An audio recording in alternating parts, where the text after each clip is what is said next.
ভালোবাসা মানুষকে অনেকভাবেই বদলে দেয়।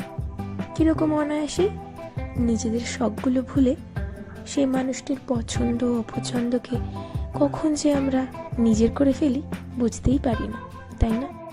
নমস্কার, আরোই ক্রিয়েশনসে আপনাদের সকলকে স্বাগত জানাই। আশা করি সকলেই ভালো আছেন, আমিও ভালো আছি। আজকের ভিডিওতে আমি আমার একটি ছোট্ট আর সুন্দর অভিজ্ঞতা আপনাদের সঙ্গে শেয়ার করব। স্কুল থেকে রোজ ফেরার পথে এই দোকানটার সামনে দিয়ে যাই আর রোজই ভাবি কি সুন্দর ফুলের গাছগুলো, নিয়ে যাই দুটো, কিন্তু আর না হয়ে ওঠে না।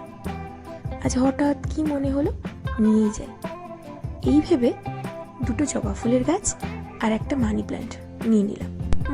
মানি প্ল্যান্ট লাগালে মানি আসে কিনা জানি না, তবে পাতাগুলো আমার বেশ লাগে, আর বিভিন্ন রঙের জবাও আমার খুব ভালো লাগে, তাই নিয়ে গেলাম।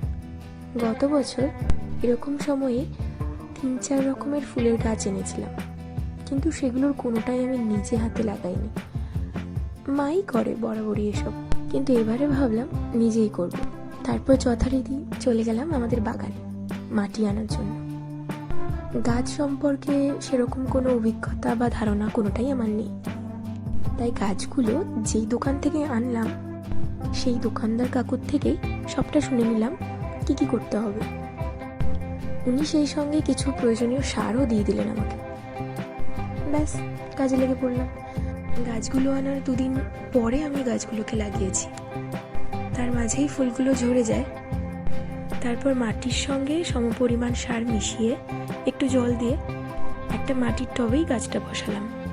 উনি যা যা বলেছিলেন আমি ঠিক সেভাবেই করার চেষ্টা করেছি। এভাবে বাকি দুটো গাছও আমি লাগিয়ে ফেললাম।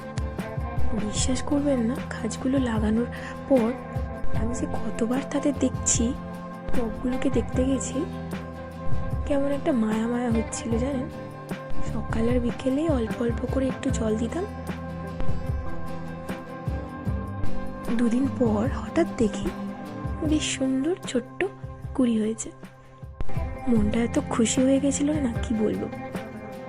এই প্রথম নিজের হাতে গাছ লাগানো আর তাতে ছোট্ট কুড়ি আসা, কি ভালোটাই না লাগছিল।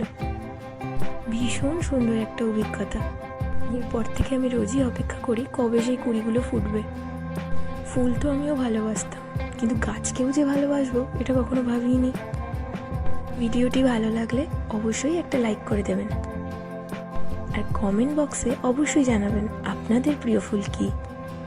আর হ্যাঁ, সাবস্ক্রাইব করতে ভুলবেন না যেন। ধন্যবাদ।